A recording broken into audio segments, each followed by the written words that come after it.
اپنے مسند پر بیٹھ کر بھی قال رسول اللہ کا درس دیتے ہیں.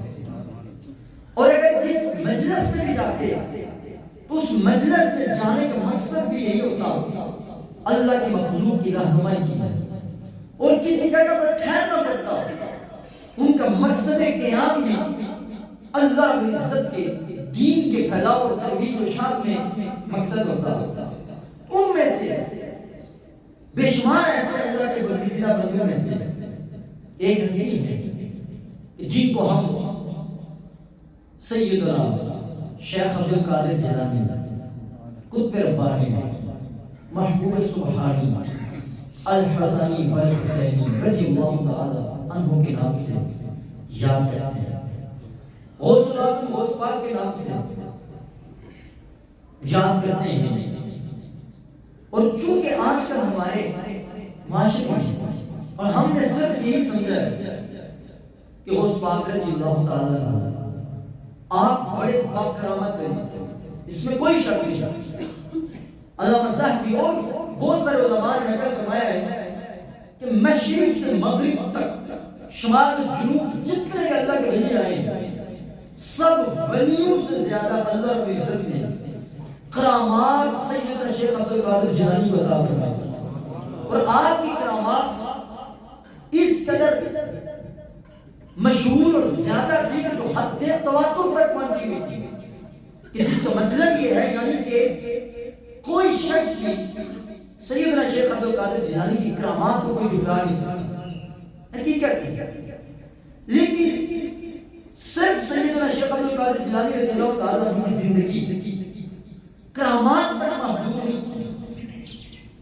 سیدنا شیخ عبد القادر جیلانی رضی اللہ تعالیٰ عنہ جس طرح رتبے میں منصب میں مقام میں آپ کو غوث الاعظم کا رتبہ ملا ہے، اسی طرح سیدنا شیخ عبد القادر جیلانی رضی اللہ تعالیٰ عنہ اپنے کردار اخلاق میں بھی غوث الاعظم کے درجے پر فائز. آپ کی سیرت، آپ کا کردار اور آپ مخلوق کے ساتھ باہمی رابطہ اور تعلق اور خدمت خلق کا جذبہ جو اللہ نے آپ کو عطا فرمایا تھا اس منصب پر بھی غوث الاعظم. اور آپ کے امام الانبیاء علیہ السلام کی سیرت، آپ کی سنت، آپ کی تعلیمات، آپ کے اقوال و افعال کی پاسداری میں جتنے آپ کو حضور کے سنت کا لحاظ تھا وہ اس درجے میں بھی غوث الاعظم کے مرتبہ پر فائز تھا. اور خلق خدا کی خدمت کرنا، اللہ کی مخلوق پر اپنا سب کچھ نچھاور کرنا، یہ بھی آپ کو اللہ رب العزت نے ملکہ عطا فرمایا تھا.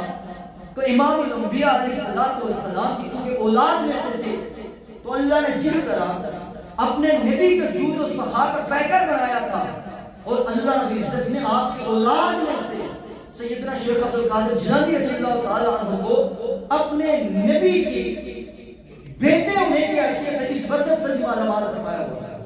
اور سب سے بڑھ کر سیدنا شیخ عبد القادر جیلانی رضی اللہ تعالیٰ عنہ کتنی علمی شخصیت تھی.